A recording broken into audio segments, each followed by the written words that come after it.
আসসালামু আলাইকুম, স্বাগতম প্রত্যেকে মিরাজ ক্লাসরুমে। সাথে আছি আমি মিরাজ। তো আজকে আসো ক্লাস 9 বা এসএসসি পরীক্ষার্থীদের বায়োলজি বইয়ের সবচেয়ে বহুল আলোচিত একটা অধ্যায় জীবনী শক্তি। ওইটার যে ফার্স্ট পার্ট, ওইটা নিয়ে একটু আলোচনা করা যাক, সালোক সংশ্লেষণ। তো চলো। তো জীবনী শক্তি, ঠিক আছে।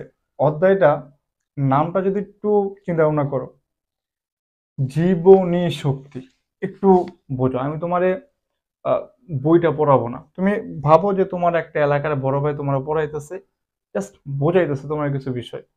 আমি বায়োলজিবিদ না, খুব ভালো বায়োলজি পাঠিও না, তবে কিছু বোঝাইতে পারি, ঠিক আছে। দেখো, জীবনী শক্তি লেখলাম না, এখান থেকে একটু আমরা ব্যাখ্যা করার চেষ্টা করি। এই জীবন আর শক্তি শব্দটারে এভাবে ভাগ করা যায় না। আমরা যখন এই যে কাজ করতেছি, এই মুহূর্তে আমি তোমাদের ক্লাসটা করাচ্ছি, আমার শক্তির প্রয়োজন। শক্তির জন্য কি প্রয়োজন? খাদ্য প্রয়োজন। আর খাদ্য যদি না খাই, আমাদের জীবন পরিচালিত হইতে কষ্ট হয়ে যাবে। এটাই তো হওয়ার কথা। আচ্ছা, তাহলে আমাদের প্রথম লাগে হচ্ছে খাদ্য, তারপরে লাগে হচ্ছে আমাদের কি? শক্তি।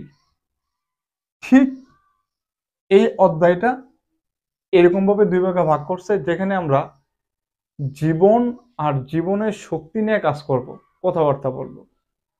যেখানে অধ্যায়ের একদম ফার্স্ট যেই টপিক বা প্রথম যে অংশটা, দুইটা অংশ ভাগ করছি বললাম না। প্রথম অংশ যেখানে আমরা খাদ্য তৈরি করবো, সেটা হচ্ছে সালোক সংশ্লেষণ। আর যে অংশে আমরা শক্তি তৈরি করব, দেখাবো যে কিভাবে শক্তিটা তৈরি হয়, সেই অংশ হচ্ছে শোষণ। তাহলে এটা হচ্ছে সালোক সংশ্লেষণ, এটা শ্বসনের পার্ট। এতটুকু ক্লিয়ার? আচ্ছা, এই অধ্যায়টা আমরা যখন পড়তে যাই, আমাদের স্বভাবতই প্রথম যার সাথে পরিচয় হয়, হুইচ ইজ এটিপি। এখন আমি তোমার যদি এক কথায় জিজ্ঞাসা করি এটিপি কি, মোটেও আনসার করবো না যে এডিনোসিন ট্রাইফসফেট, এটা আনসার করবো না। কি আনসার করবা? তোমরা বলবা এটিপি হচ্ছে শক্তি। এটিপি কি? এই এটিপি শক্তি। এক কথায় শেষ। এটিপি কি? এটিপি শক্তি। এখন এইখানে যে এটিপি আমরা বলি যে এডিনোসিন, এডিনোসিন, এই এডিনোসিন শব্দটা কই থেকে আসছে এটা তোমরা জানো? আচ্ছা, এটা জানার আগে আমরা একটু শিখি নিউক্লিওটাইড শব্দটা কি। নিউক্লিওটাইড,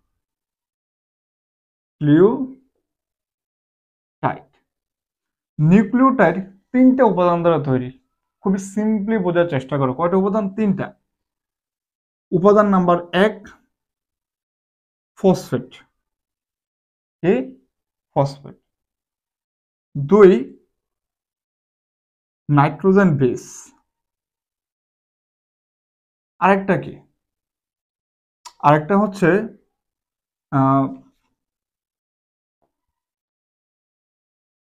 5 কার্বন বিশিষ্ট রাইবোজ সুগার। 5 কার্বন বিশিষ্ট, লেখা যায় কার্বন বিশিষ্ট রাইবোজ সুগার। আচ্ছা, ফসফেট তো ফসফেটই। এখানে ফসফেট আবার লেখা যায় তিন ভাবে। একটা হচ্ছে ধরো পিআই, যারা আমরা বলতেছি ইনঅর্গানিক ফসফেট, অথবা PO4, এটাও ফসফেট। পি, এটাও ফসফেট।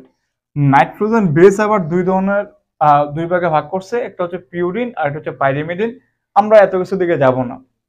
নাইট্রোজেন বেসের ওই যে দুইটা ভাগে ভাগ করছে, ওই দুই ভাগের আবার 5টা ভাগে ভাগ করছে, যথাক্রমে হচ্ছে এডেনিন, এডেনিন, এডেনিন, তারপরে হচ্ছে guanine, cytosine, cytosine, adenine, guanine, cytosine, থায়োমিন, এবং ফাইনালি ইউরাসিল। ইউরাসিল। আচ্ছা, এই যে 5টা ভাগে ভাগ করছে, এডেনিন, গুয়ানিন, থায়োমিন, সাইটোসিন, ইউরাসিল, এই 5টা ভাগে ভাগ করার পরে এখান থেকে আমার শুধু কাজ হচ্ছে এডেনিনকে নিয়ে, কারে নিয়ে? এডেনিন। বাকিগুলো বাদ দাও। এডেনিনের সংক্ষিপ্ত রূপ হচ্ছে এ, গুয়ানিনের জি, সাইটোসিনের সি, থায়োমিনের টি, ইউরাসিলের ইউ। ক্লিয়ার? আচ্ছা, তাহলে এডেনিন, গুয়ানিন, থায়োমিন, সাইটোসিন, ইউরাসিল। মূলত থায়োমিনটা আগে হয়, সাইটোসিনের পরে। যাক, সমস্যা নাই। এডেনিন, গুয়ানিন, সাইটোসিন, এই থায়োমিন এবং ইউরাসিল এই দুইটা একটু বলে দিই তোমাদের। ডিএনএ এবং আরএনএ এই দুইটার মধ্যে আলাদা আলাদা ভাগ হয়ে যায়। ডিএনএ তে নাইট্রোজেন বেস থেকে 4টা, আরএনএ তে নাইট্রোজেন বেস থেকে কয়টা? 4টা। ডিএনএ এর মধ্যে কারা কারা থাকে? ডিএনএ এর মধ্যে থাকে হচ্ছে এডেনিন, গুয়ানিন, সাইটোসিন এবং থায়োমিন। আর আরএনএ তে কারা কারা থাকে? Adenine, guanine, cytosine, uracil. এতটুকু ক্লিয়ার? আচ্ছা, এতটুকু যদি বুঝে থাকো, এবার আসো আমরা একটা সিস্টেমে চলে যাই। এডিনোসিন, এডেনিন, এইটা একটু মাথায় রাখো, আল্লাহর রাস্তায় একটু মাথায় রাখো, একটু পরে কাজে লাগবে আমাদের, এটা থাকুক। প্রথম যে কোশ্চেন, যে এটিপির ভূমিকাটা কি, এটা একটু লেখা রাখো, সবাই নোট করো, প্লিজ নোট করো। হ্যাঁ, এটিপি হলো শক্তি, এটিপি থেকে উদ্ভিদ ও প্রাণী শক্তি পায়, এক কথায় শেষ। তাহলে এক কথায় এটিপি হতে জীব শক্তি পায়, এটিপি হতে কারা শক্তি পায়? জীব শক্তি পায়। এটিপি কি? এটিপি হচ্ছে এডিনোসিন ট্রাইফসফেট। আমি একটু পরে এগুলো লিখে দিব, না বানানগুলো দেখে নিও। এবার প্রশ্ন হচ্ছে এডিনোসিন কিভাবে তৈরি হয়? কোশ্চেনটা কি, এই এডিনোসিন তৈরি হয় কিভাবে? আচ্ছা দেখো,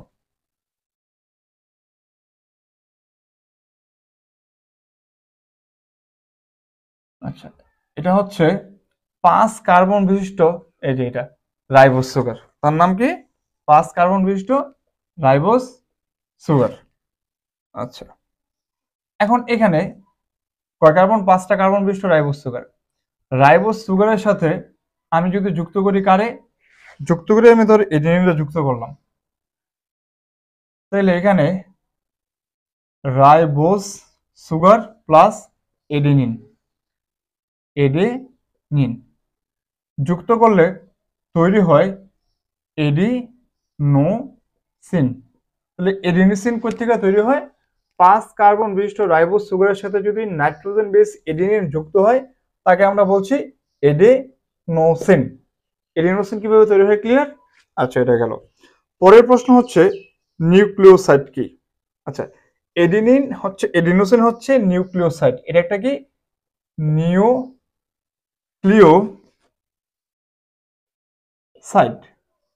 নিউক্লিওসাইড, এডিনোসিন কি? এটা হচ্ছে একটা নিউক্লিওসাইড। পরের প্রশ্ন হচ্ছে নিউক্লিওটাইড কি? এই নিউক্লিওসাইডের সাথে যখন একটা ফসফেট যুক্ত হবে, নিউক্লিওসাইডের সাথে যখন একটা ফসফেট যুক্ত হবে, তখন আমরা তারে বলবো কি? নিউক্লিওটাইড। তাহলে নিউক্লিওসাইডের সাথে যখন একটা ইনঅর্গানিক ফসফেট, আইপি মানে, যে পিআই মানে হচ্ছে ইনঅর্গানিক ফসফেট, একটা যখন ফসফেট যুক্ত হবে, আমরা তারা কি বলতেছি? ইনঅর্গানিক ফসফেট বলতেছি। ঠিক আছে? ওকে, এইবার আসো আমাদের, এটা তো গেল। আমি এখন এই পার্টগুলো একটু মুছি, আমাদের এখানে লিখতে হবে। বুঝো, আমরা এডিনোসিন কিভাবে তৈরি হয় এটা আমরা শিখলাম। এইবার এই যে একটা এডিনোসিন তৈরি করলাম, নিউক্লিওসাইড, নিউক্লিওটাইড। ক্লিয়ার? নিউক্লিওসাইডের সাথে একটা ইনঅর্গানিক ফসফেট যুক্ত করলে তারা বলা হয় নিউক্লিওটাইড, আর নিউক্লিওটাইড থেকে যদি একটা ফসফেট সরে যায়, তাহলে বলছি আমরা নিউক্লিওসাইড। আর এডিনোসিন হচ্ছে একটা নিউক্লিওসাইড। ওকে, এতটুকু গেল কথাবার্তা। এবার আমরা শিখব A M P, A T P, A T P. ভালো করে বুঝো, এটা এটা কি ছিল? এডিনোসিন ছিল। মনে রাখবা, মনো মানে হচ্ছে 1, ডাই মানে হচ্ছে 2, ট্রাই মানে হচ্ছে 3। মনো, ডাই, ট্রাই, টেট্রা, পেন্টা, হেক্সা, হেপ্টা, অক্টা, ননেন, ডেকেন, এই 10টা একটু টার্ম মাথায় রাখবা। মনো, ডাই, ট্রাই। আচ্ছা, এবার যখন এডিনোসিনের সাথে একটা ফসফেট যুক্ত হয়, ফসফেট যুক্ত হয়েছে কয়টা? একটা। তাহলে আমি বলতে পারি না তারে এডিনোসিন তার সাথে ফসফেট যুক্ত হয়েছে একটা। কয়টা? একটা। একটা ফসফেট যুক্ত হইলে আমি তারে বলতে পারি এডিনোসিন মনো, কারণ একটা যুক্ত হয়েছে ফসফেট। মনো কি যুক্ত হয়েছে? ফসফেট যুক্ত হয়েছে, তাহলে ফসফেট। তাহলে একটা এডিনোসিনের সাথে ফসফেট যুক্ত হওয়ার কারণে আমি তারা কি বলতেছি? মনোফসফেট। আরেকবার, এই এডিনোসিন শব্দটা তো ঠিকই থাকবে, এডিনোসিন ঠিক থাকলো, এডিনোসিন। এইবার দেখো এখানে আরেকটা ফসফেট যুক্ত করলাম, তাহলে ফসফেট হইলো কয়টা? দুইটা। দুইটা ফসফেট হলে কি হয়? ডাই। এডিনোসিনের পরে তো তোমার আরেকটা ফসফেট যুক্ত করলা না, এখানে তুমি কি লিখবা? Die phosphate, adenosine diphosphate. তারপরে ফাইনালি, আচ্ছা এটা একসাথে লিখো, আমি আলাদা আলাদা করে তোমাদের বোঝার সুবিধাতে লিখছি, বাট লেখার সময় অবশ্যই একসাথে লিখবা, যে মনোফসফেট একসাথে লিখবে এটারে। ATP, adenosine. এখানে যদি আরেকটা ফসফেট যুক্ত করি তাহলে কয়টা ফসফেট হচ্ছে? এক, দুই, তিনটা ফসফেট। তাহলে আমরা লিখতে পারি না যে ট্রাই ফসফেট। তাইলে এই বিক্রিয়াটা বা এই যে টার্মটা দেখো তো এভাবে লেখা যায় কিনা? প্রথমে ছিল এএমপি প্লাস একটা ফসফেট যুক্ত করছি, যুক্ত করে হইলো আমাদের এডিপি, তারপর তার সাথে আরেকটা ফসফেট যুক্ত করছি, যুক্ত করে হইলো আমাদের কি? এটিপি। এই হচ্ছে আমাদের একটা আলাদা reaction, ADP ATP, AMP ADP ATP, অর্থাৎ adenosine monophosphate, adenosine diphosphate, adenosine triphosphate.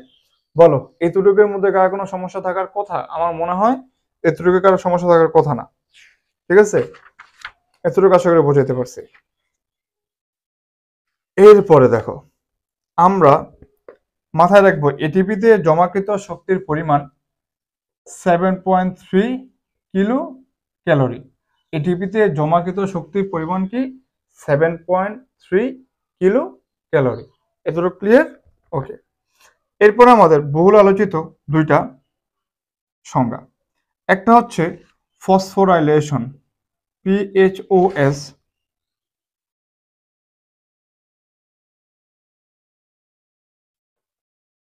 এই চ্যাপ্টারটা আমার খুব প্রিয় একটা চ্যাপ্টার, জানো, কারণ এই চ্যাপ্টারটা ইন্টারমিডিয়েটে খুব বড় আকারে দেওয়া আছে।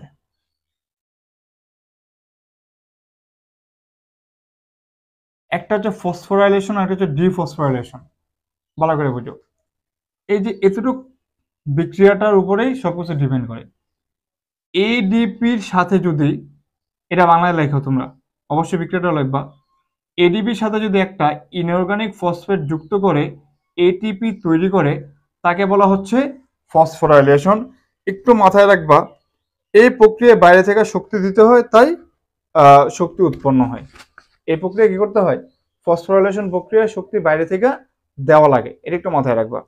তারপরে ডিফসফোরাইলেশন, এখানে তোমার শক্তি বাইঙ্গা বের হয়ে আসে, এটারে উল্টা। তুমি যদি এটিপি রে ভাঙো, এটিপি রে ভাঙলে কি পাওয়া যায়? একটা এডিপি এবং আরেকটা পাওয়া যায় কি? Inorganic phosphate. তাহলে ডি মানে ভাঙা, ডি মানে কি? ভাঙা, বা ডি মানে বের হয়ে যাওয়া, এক কথায়। ডি মানে ভাঙা না, সরি, ডি মানে বের হয়ে যাওয়া। তাহলে ডিফসফোরাইলেশনে কি হয়? এটিপি ভেঙে যায়, আর ফসফোরাইলেশনে কি হয়? এটিপি তৈরি হয়। Concept clear? তাহলে তোমরা আশা করি ডিফসফোরাইলেশন এবং ফসফোরাইলেশন দিতে পারবা। এখন আমি শুরুতে বলছিলাম যে অধ্যায়টা দুই ভাগে ভাগ করা হয়, একটা হচ্ছে সালোক সংশ্লেষণ, আর একটা হচ্ছে কি? শোষণ। এতক্ষণ আমরা যা শিখলাম বেসিক। এবার আমরা প্রথম শিখবো হচ্ছে সালোক সংশ্লেষণ, আমাদের আজকের আলোচ্য মূল টপিক, সালোক সংশ্লেষণ। ওকে, এখন এতটুকু যদি বুঝে থাকো, তোমরা চাইলে স্ক্রিনশট দিয়ে রাখতে পারো বা পরবর্তীতে তোমরা তুলে নিতে পারো, এগুলোর কোনো অসুবিধা নেই। আমি এতটুকু মুছলাম, ঠিক আছে? আচ্ছা, ভিডিওর সেটআপটা একটু ওদিক থেকে দিলে মনে হয় বেটার হইতো। আচ্ছা, মুসি। এইবার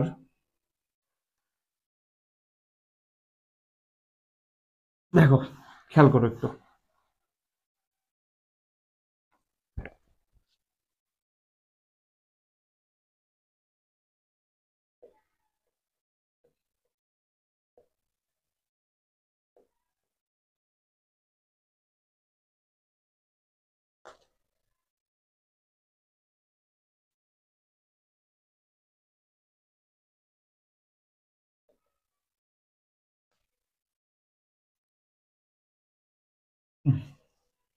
এবার একটা বিষয় বোঝো।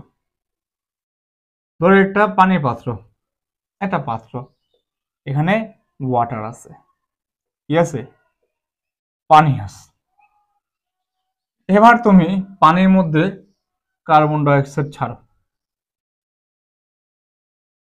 তোমার কি মনে হয় এই জন্মে সম্ভব এখানে কার্বন ডাইঅক্সাইড ছাড়লে শর্করা, অর্থাৎ গ্লুকোজ, কোনো অ্যাঙ্গেলে তৈরি হইব? কোনো অ্যাঙ্গেলে জীবনও না। এই বিক্রিয়াটা কই থেকে আসলো? এই বিক্রিয়াটাতে আরেকটা উপাদান আমরা এখানে দেই নাই, সেটা হচ্ছে কি, এক হচ্ছে আলো, আরেক হচ্ছে ক্লোরোফিল। ঠিক আছে? এই আলো যে কাজটা করে, যখন তোমার উদ্ভিদের মধ্যে কি হয়, আলো পড়ে উদ্ভিদের পাতার মধ্যে, পাতা বলা যায় এটা, আর ধরো মনের পাতা, বড় পাতা, ঠিক আছে, পাতার মধ্যে যখন আলোটা এসে পড়তেছে, তখন সে তৎক্ষণাৎ শুধু আলোই পড়ে না, সে আরো দুইটা জিনিস তৈরি করে। একটা হচ্ছে এটিপি, আর একটা হচ্ছে এনএডিপি প্লাস, হাইড্রোজেন বিয়োজন করে বা সংযোজন করে ওইটা এনএডিপিএস উৎপন্ন করে। এখানে এই দুইটা উপাদান মিশ্রিত অবস্থায় থাকে। এনএডিপি কি? Nicotinamide adenine dinucleotide phosphate. এটা হচ্ছে এনএডিপির ফুল ফর্ম। আর যখন হাইড্রোজেন আসবে তখন তো হাইড্রোজেনই। ঠিক আছে? আচ্ছা, তো এখন আমরা এটারে কি বলবো? আমরা সালোক সংশ্লেষণের যে সংজ্ঞাটা দিব, এটা সালোক সংশ্লেষণের বিক্রিয়া সংজ্ঞায় কি লিখতে পারি একটু দেখো। যে প্রক্রিয়ায় উদ্ভিদ সূর্যের আলোর উপস্থিতিতে, যে প্রক্রিয়া উদ্ভিদ সূর্যের আলোর, এখানে আলো না, কার আলো? সূর্যের আলো। কার আলো? সূর্যের আলো এখানে এসে পড়ছে, মানে এই বিক্রিয়াতে এসে পড়ে।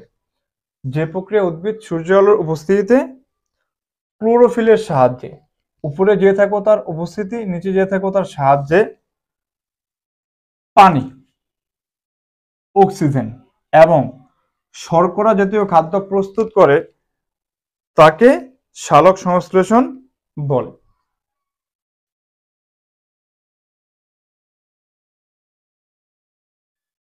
আচ্ছা,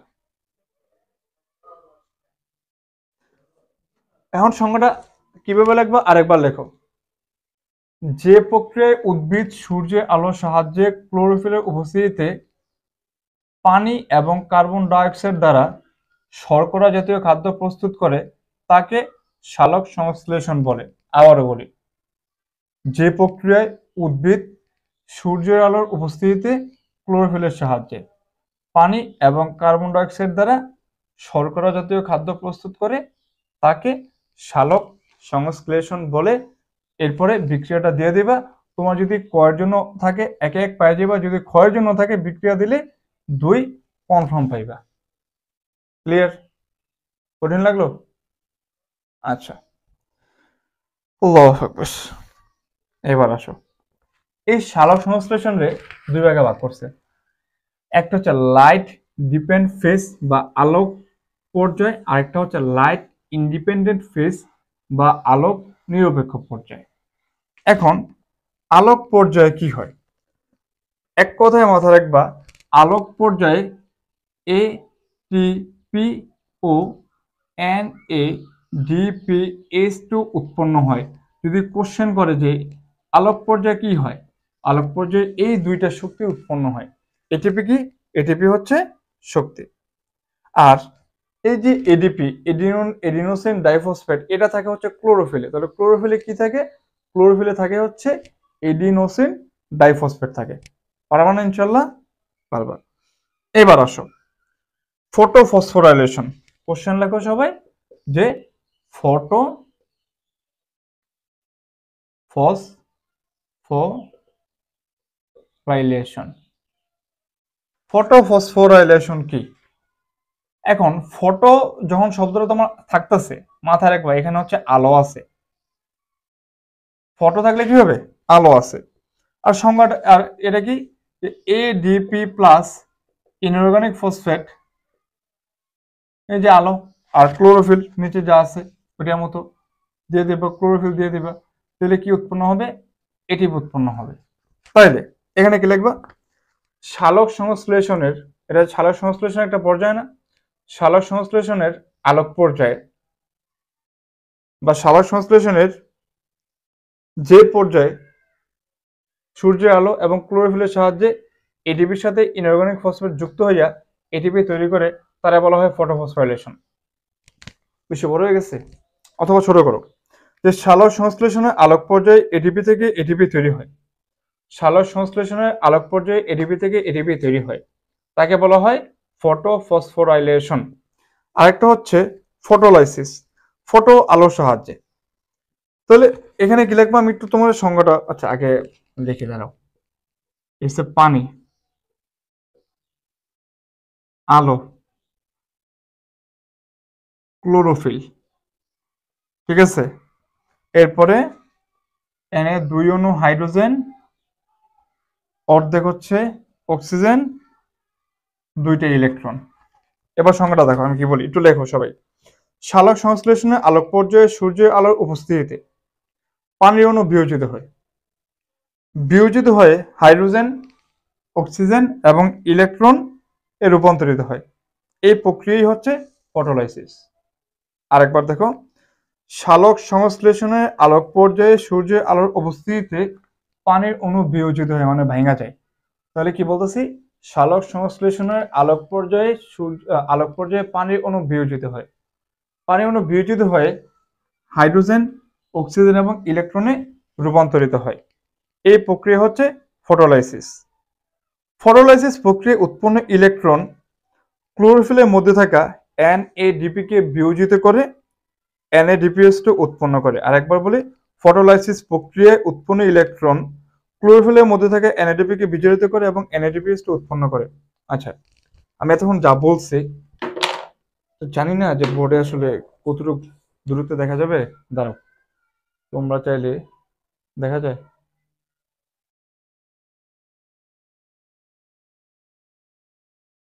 লাইট বেশি,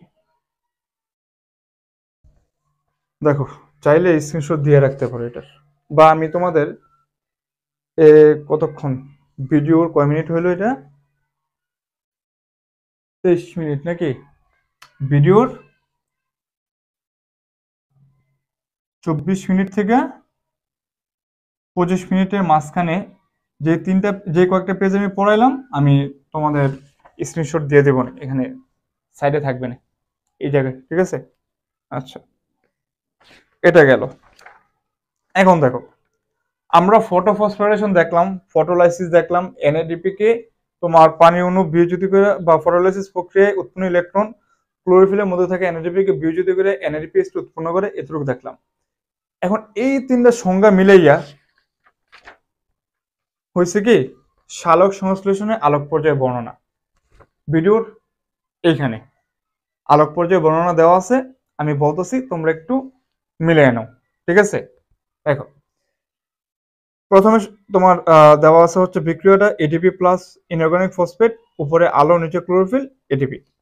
তো সালোক সংশ্লেষণে আলোক পর্যায়ে এটিপি ইনঅর্গানিক ফসফেটের সাথে সূর্যের আলোর উপস্থিতিতে বিক্রিয়া করে এটিপি উৎপন্ন করে, এই প্রক্রিয়াকে ফটোফসফোরাইলেশন বলে। ক্লিয়ার গেল এটা? এরপর সূর্যের আলোর উপস্থিতিতে পানির অণু ভেঙে হাইড্রোজেন, অক্সিজেন এবং ইলেকট্রনে রূপান্তরিত হয়, এই প্রক্রিয়াকে ফটোলাইসিস বলা হয়। একটু আগে পড়াইলাম এই জিনিসটা, এখানে আছে অলরেডি।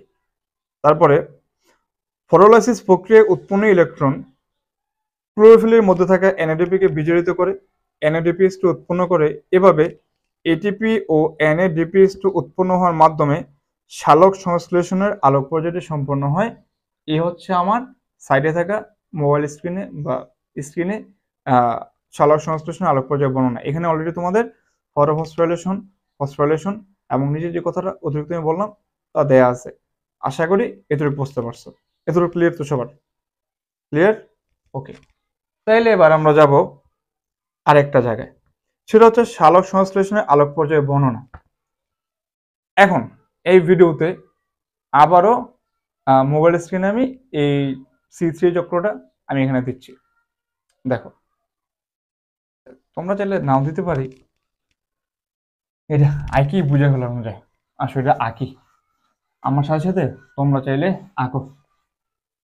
দেখো, ভিডিও তো লম্বা হয়েছে। এটা হচ্ছে আলোক নিরপেক্ষ পর্যায়ে বর্ণনা, অথবা এটার আরেকভাবে কি বলা যায় জানো নি? C3 চক্রের ব্যাখ্যা। তুমি যা বললে খুশি থাকো, ওইটাই বলা যেতে পারে। আসো, প্রথমে রাইবোলোজ, তোমাদের বইটাতে এটা দেওয়া নাই, বুঝছো?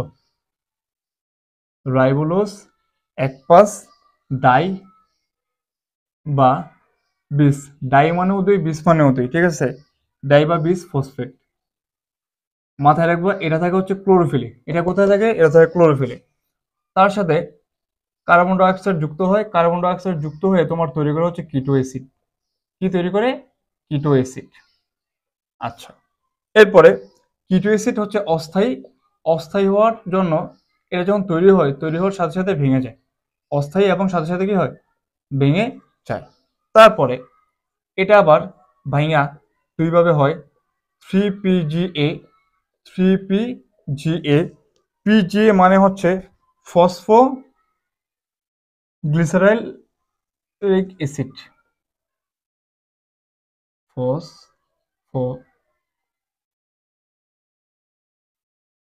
ফসফোগ্লিসারিক অ্যাসিড, গ্লিসারিক অ্যাসিড,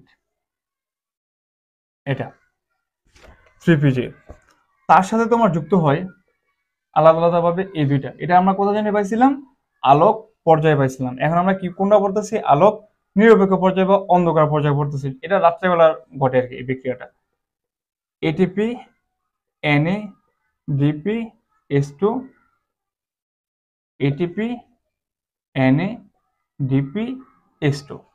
তারপরে এটা ঘটার পরে তারা আলাদা আলাদা আবার একসাথে হয়। একসাথে কি তৈরি করে জানো? 1,3 ফসফোগ্লিসারলডিহাইড। 1,3 ফসফোগ্লিসারলডিহাইড ও ডাইহাইড্রোক্সি অ্যাসিটোন ফসফেট ও dihydroxy acetone phosphate. Dihydroxy acetone phosphate. পরে পর্যায়ক্রমে বিক্রিয়া চলতে থাকে। বাকি বিস্তৃত বিক্রিয়া তোমরা ইন্টারগ্রালে পাইবা, ঠিক আছে? পর্যায়ক্রমে বিক্রিয়া চলতে থাকে। এরপরে তৈরি করে কি জানো? C6H12O6 এবং তার সাথে সে তৈরি করে এই যে এটা রাইবোলোজ এক্সপাস ডাইফসফেট। রাইবোলোজ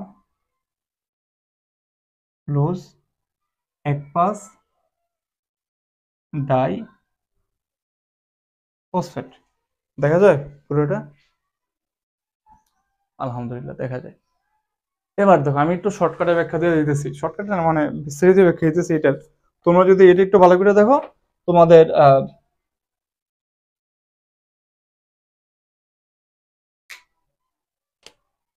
প্রথমে যে কথাটা দিয়ে তোমরা শুরু করবা, যে পত্ররন্ধ্র দ্বারা কার্বন ডাইঅক্সাইড ক্লোরোফিলের মধ্যে প্রবেশ করে। প্রথম কথাটা শুরু করে হবে, পত্র রন্ধ্র দ্বারা কার্বন ডাই অক্সাইড ক্লোরোফিলের মধ্যে প্রবেশ করে। ক্লোরোফিলের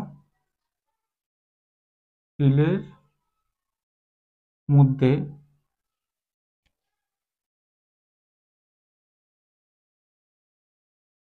প্রবেশ করে।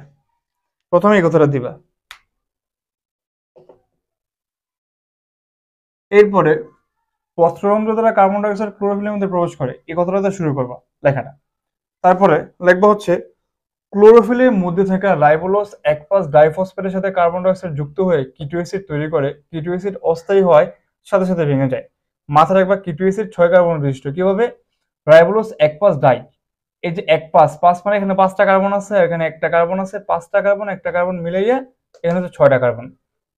তো কিটো অ্যাসিড অস্থায়ী হওয়ার সাথে সাথে কি হয়ে যায়?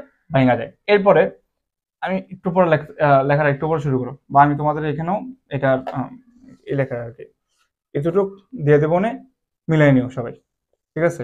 এটা তো দিয়ে দিলাম, তো সবগুলোই ছবি দিয়ে দেবো না, আমি যুক্ত করে দেবো না, কষ্ট একটু আমার, দিয়ে দেবো না, সমস্যা নেই, আমরাই তো নাকি। দেখো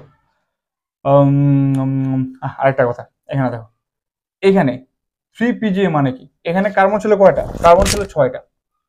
6টা কার্বন বাংছে না, যে এখানে 3PGA হয়েছে না? 6টা কার্বন বাংলা করা হয় 3 এইটা হচ্ছে প্রথম একটা স্থায়ী ধাপ। এটা একটা প্রথম কি ধাপ? স্থায়ী ধাপ।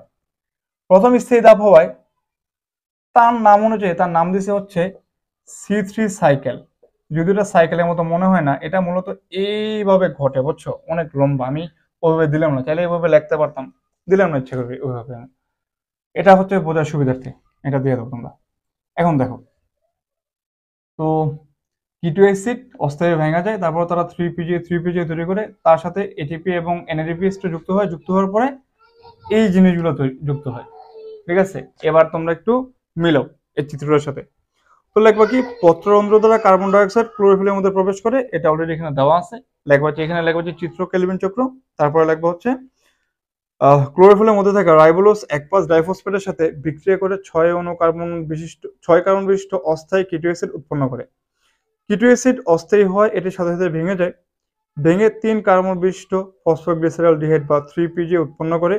এই 3PGA প্রথম স্থায়ী পদার্থ, যা 3 কার্বন বিশিষ্ট হয়। এই গতিপথকে C3 গতিপথ বলা হয়।